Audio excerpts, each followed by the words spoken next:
morning, everyone. My name is Sari Factor. I am the Chief Strategy Officer for Imagine Learning. Imagine Learning is the largest digital-first curriculum publisher in the U.S. So excited to be here with our panel of experts.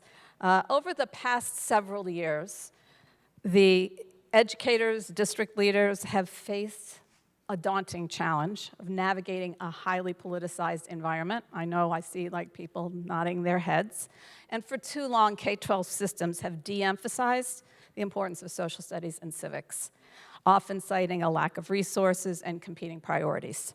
So arguably, studying civics, teaching civics, and social studies is more important now than ever. Never been more critical. So I'm delighted to have this great panel assembled today to delve into the complexities of today's landscape, explore innovative strategies, what everyone's doing. But first, let's hear from the educator on the panel, Beau Dickenson. Can you talk a little bit about your experience? You're working closely with all the educators on your team and other educators in the state of Virginia. How is the polarized environment impacting the teachers in your district? Well, good morning, everybody. I don't know about going first. Let me preface this by saying I don't want to create an icy chill given the polarization that we've been experiencing in social studies. It's been quite personal for me, so I am going to share that just because I feel like I have a story to tell. It's a very interesting one. It's not something that I wanted to have happen to me, of course, but I'm a K-12 social studies supervisor. I have been for 10 years in the Central Valley of Virginia in the Shenandoah. And for 9 of those years, that was a very great experience. And then we have experienced a shift in our board. We've had book bans and so forth. I've been FOIA requested by my own school board chair as a candidate and have since been doxxed by that individual online. We've had, and again, I don't want to create the icy chill, so I'm prefacing this with the fact that I still have hope. But the reality is that because of that doxing, I've had hate mail, I've had vandalism on our property on 5 different occasions. We've had to file police reports. And it's not the average story, but I do think that my experience is what teachers have in the back of their heads. I've been called a Marxist, which is funny because I feel like the only thing Marxist about me might be my haircut and maybe my salary. But so the reason I share all that, though, as I said before, is that I think that teachers fear that will happen to them. And that has created a degree of self-censorship. And in my conversation with teachers, I'm trying to build them up and remind them that it's important that we continue to teach hard history and also to let our voices be known as educators, that we should not be silenced in the process, that we have the First Amendment, of course.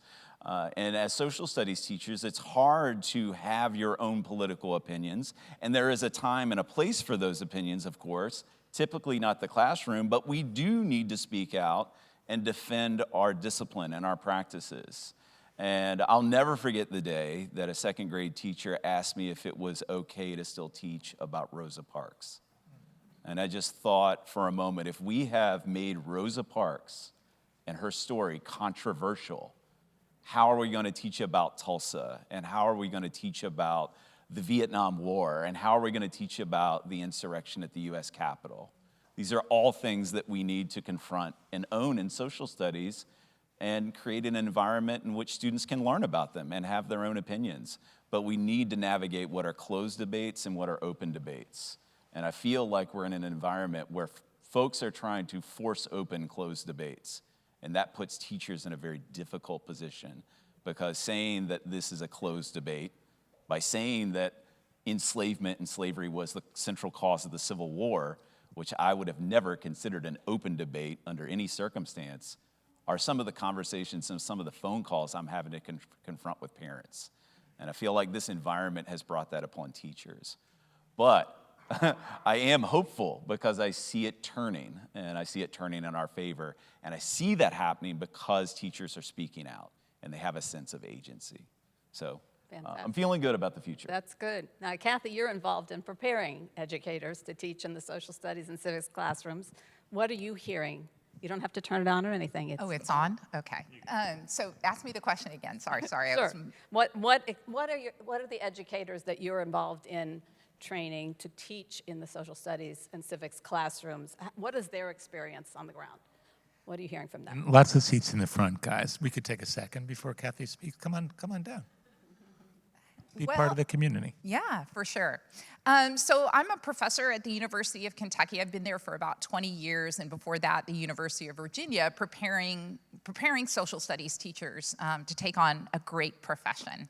And so I would say, it's similar to what Beau has said, that, for 29 years of that, or 28 years of that, that has been a fairly straightforward, not easy, but a straightforward sort of process. But I have found over the last couple of years that we've had to be really careful about how we prepare students for a sort of divisive, polarized time.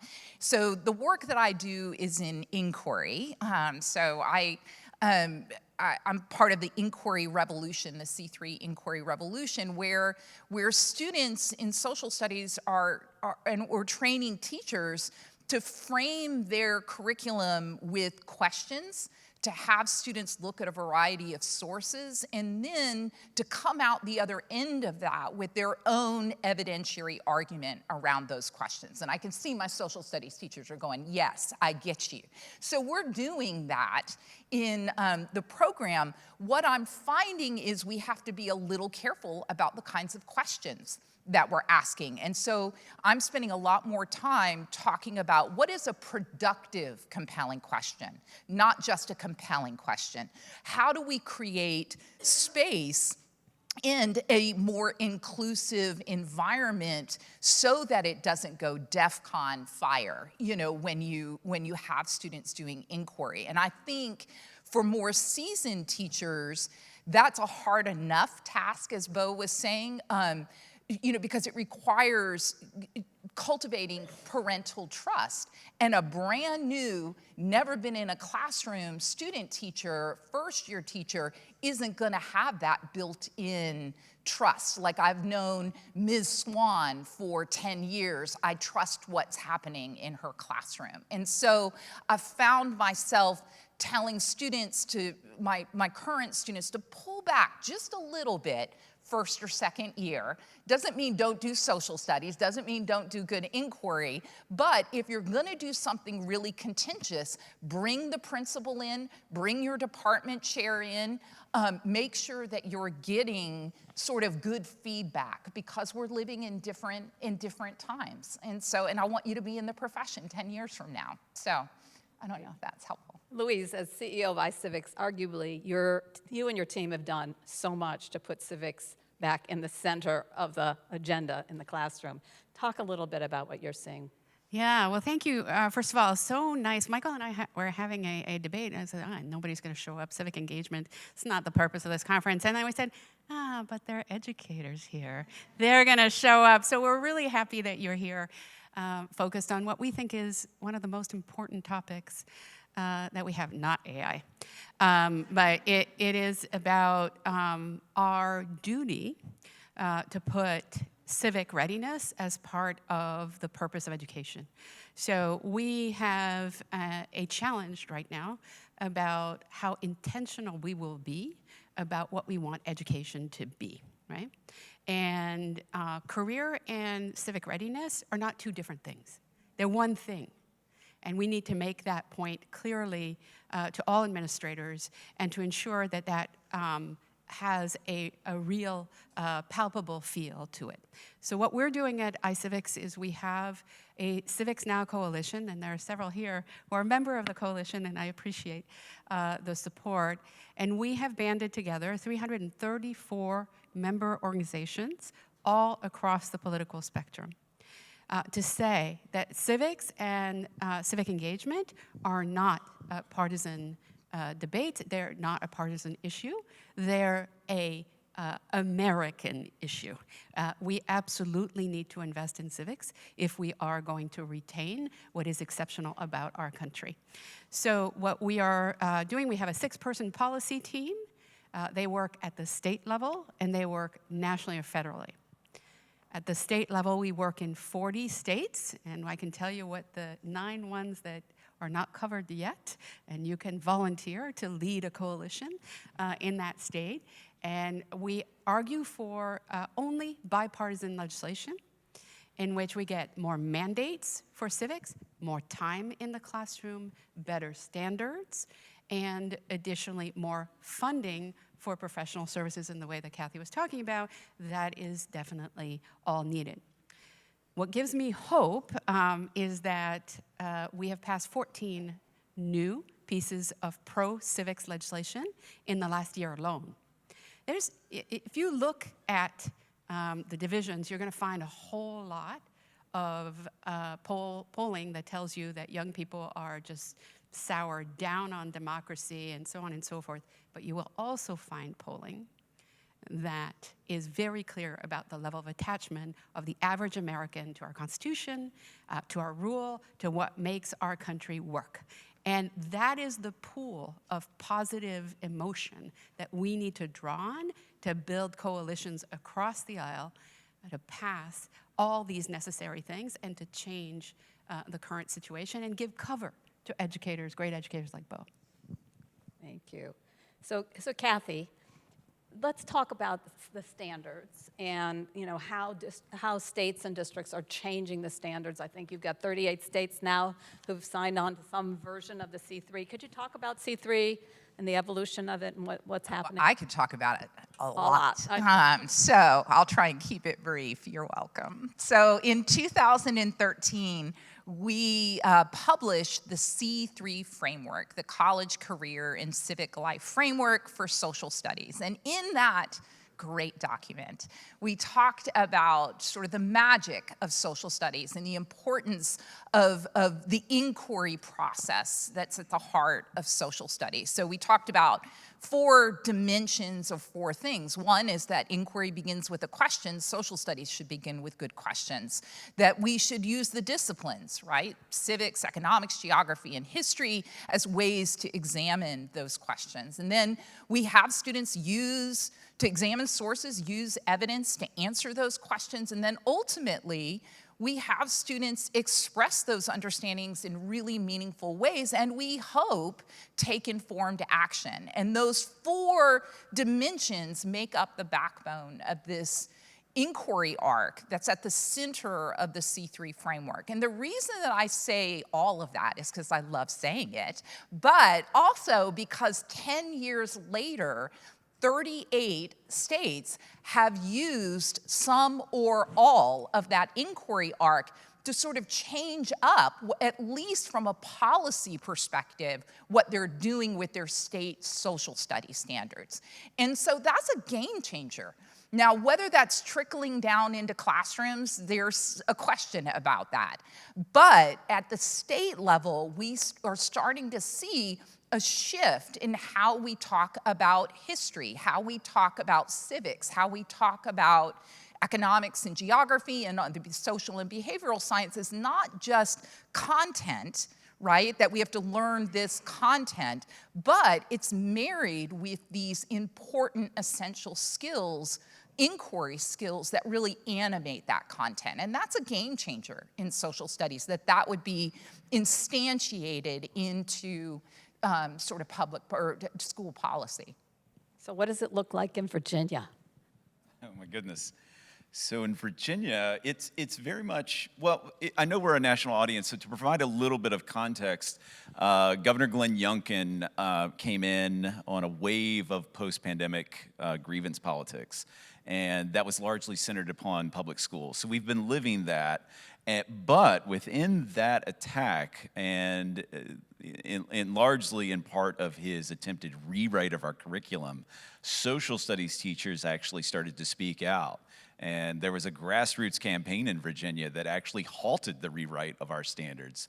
The initial draft attempted to delete Martin Luther King Jr. from the elementary school curriculum.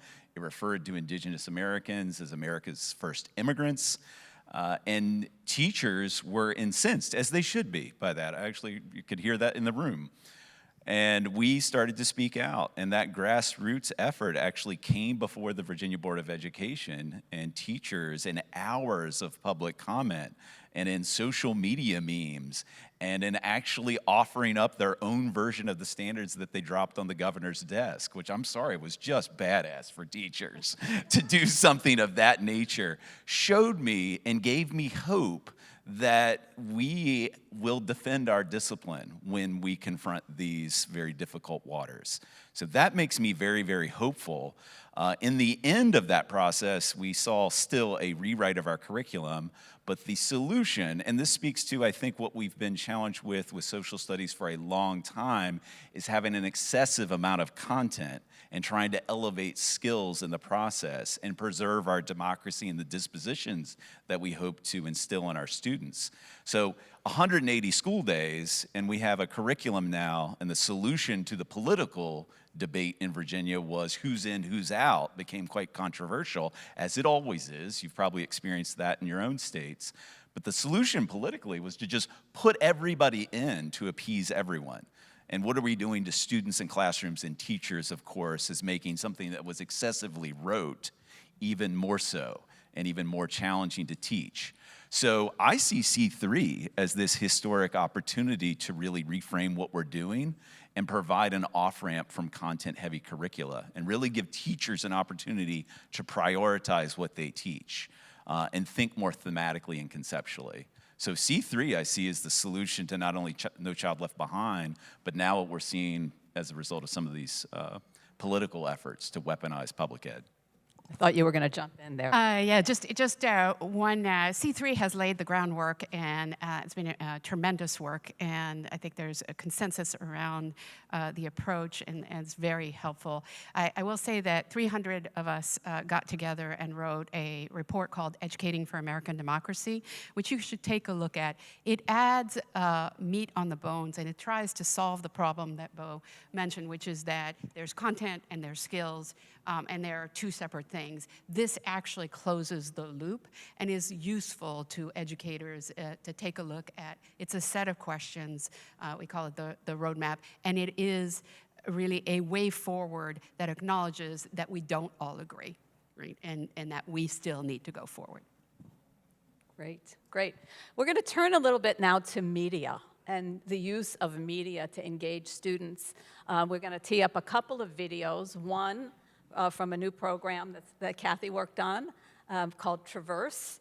And then Michael's going to talk a little bit about media and how families can get involved, how parents and guardians can get involved in encouraging civic engagement for their youth. You got So we'll start with the Traverse one. Yep. Imagine a world with no rules. Phone rings during class? Answer it. None, I'm just in class. You crazy. Don't like long lines? Skip them. Got trash? The world is your garbage can. But here's the thing. Without rules, the world would get pretty messy. Oh, that's bad.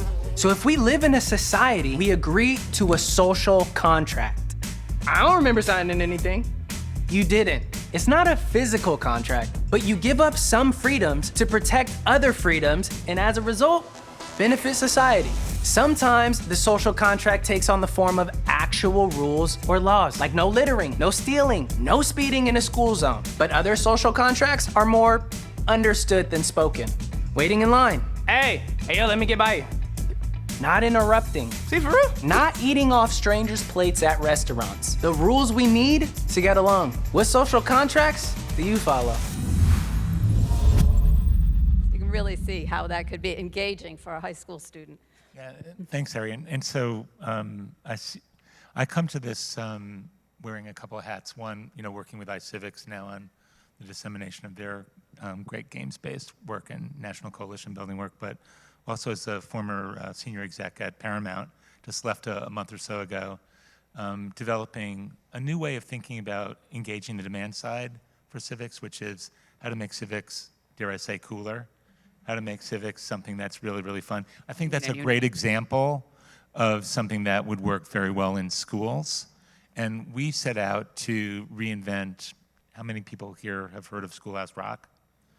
So a group of us, including iCivics, ATTN, the Paramount company, set out, inspired by the impact that Schoolhouse Rock had on many different generations, to create something that was in young people's own voices, that was scenario-based, that was really the kinds of things that kids are dealing with every day, from preschoolers who are trying to figure out how to settle conflicts on the playground, to middle schoolers who actually do want to know something more about what are their rights. We actually had a very interesting debate internally about which civil rights and which of the constitutional rights we should feature in a song. Could you do, all 30-something?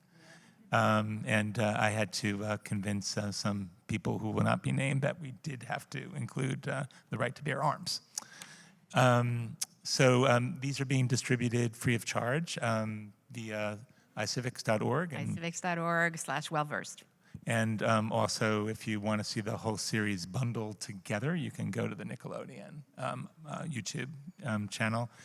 No plans at the moment to do more, although we could be tempted to do that. And I think that the research on Schoolhouse Rock shows pretty definitively that the songs are, people learn discrete knowledge bits, but in terms of the application of the knowledge into the civic dispositions and into the kind of things that you need to know and be able to do to be an effective citizen, you need to embed this sort of media right into standards aligned and evidence driven curriculum.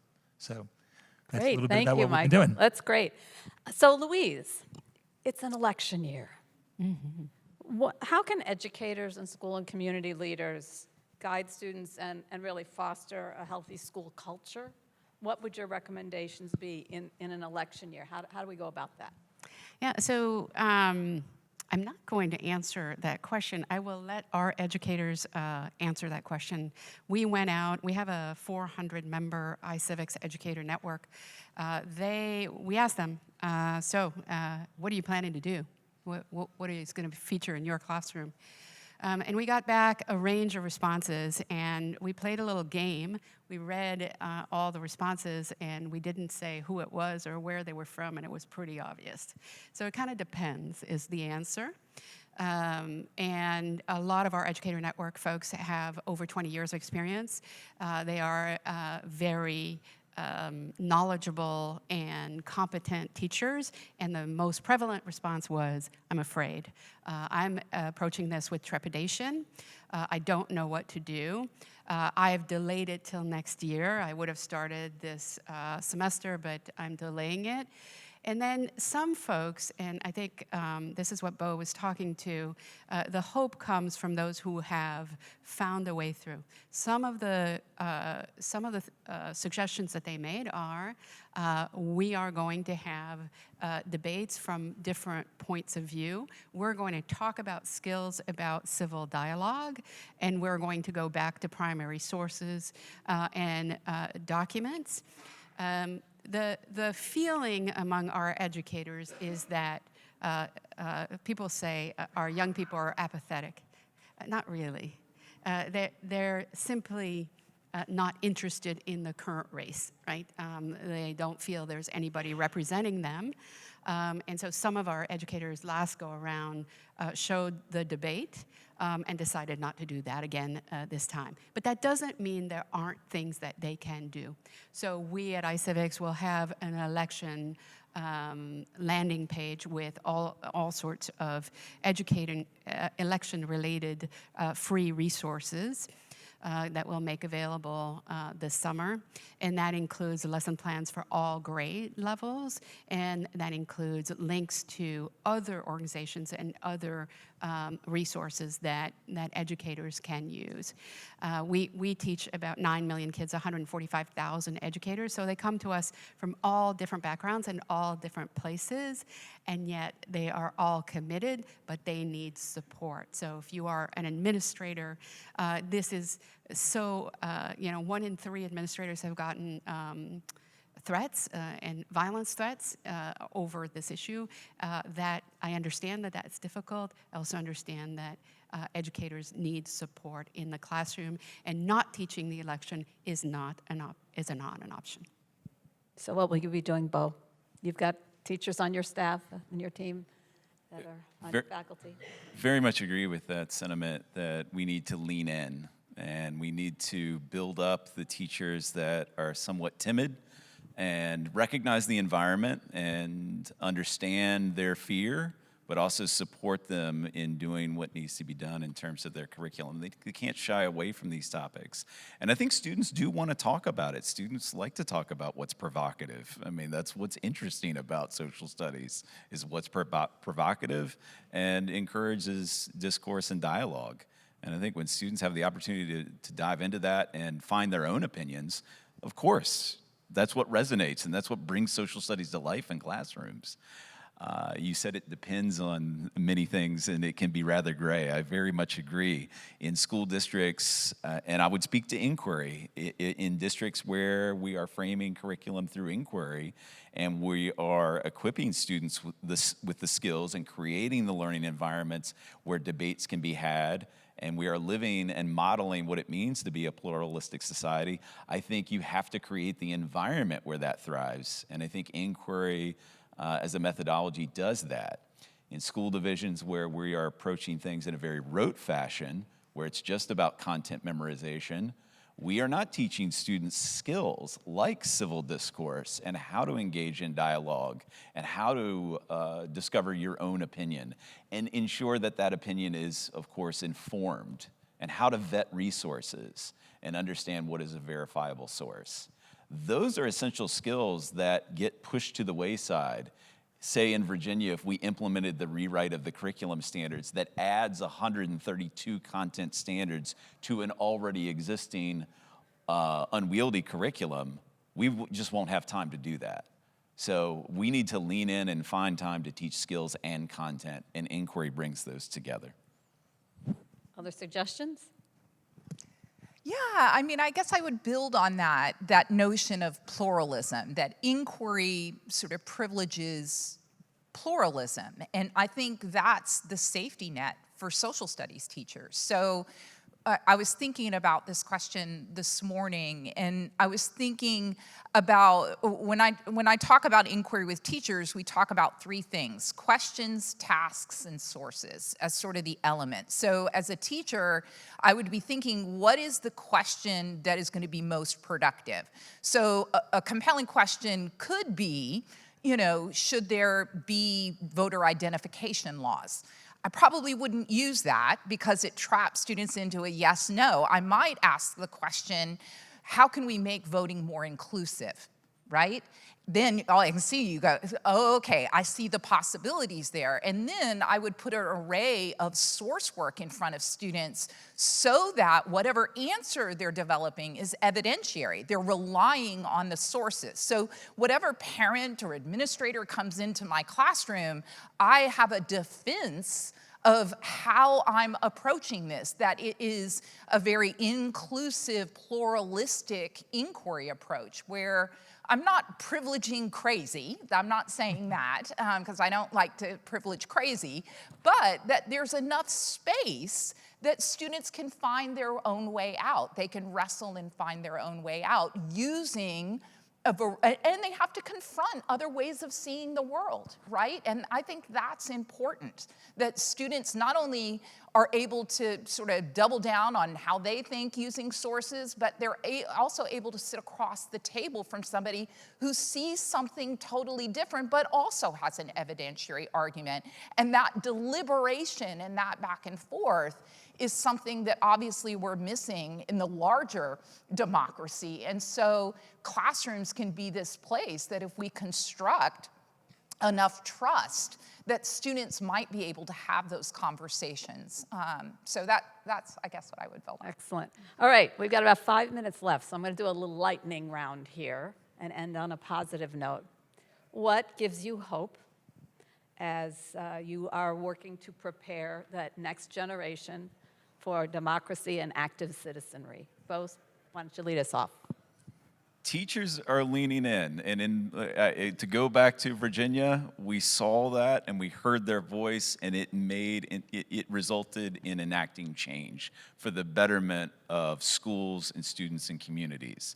And if that continues, I see this trend changing. And I'll also say that the kids are all right. You know, the kids are leading this, and we banned 57 books in my school division because of this political environment, including Slaughterhouse-5 and The Kite Runner. We had students walk out at our high schools in protest, not to skip class, but I don't know if you know the story of Barbara Johns in Virginia and the student walkout at Moton High School in 1951. But there's an act of civic engagement by young people and young people leaving their mark on the world. That walkout evolved into one of the cases that became Brown v. Board. So in Virginia, we know that students have voice, and students are making those voices heard. And today's kids, they're all right. That's great. Louise?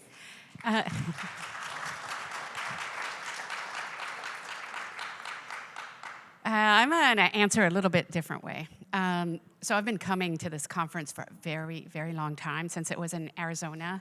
And I remember at the time, one of the big debates was, could the ed tech industry destroy the publishers, the big publishers, and that was going to change education. That was going to be the end of that.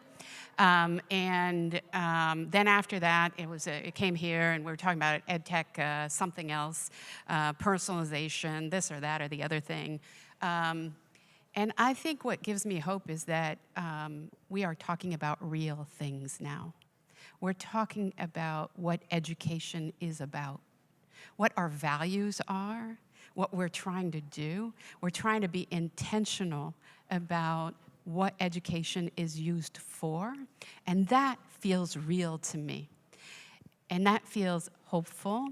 And I think one of the, and we will have to throw AI into this because every conversation, one of the great hope I have for AI is that it helps us measure things.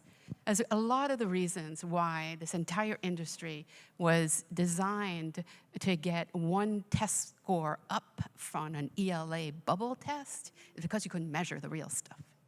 If we can measure the real stuff, and the real stuff is what we've been talking about this morning, then we're in a totally different ballgame. And my hope is that this moment of clarity about career and civic readiness together is what gets us there. So that's my hope. That's great. I'm going to channel Beau's comments. I became civically engaged as the son of a civil rights, organizer as a teenager, and it just meant so much to me to have great teachers. My high school teacher in civics and history was Miss Moran, and I wish that I could give her a hug today.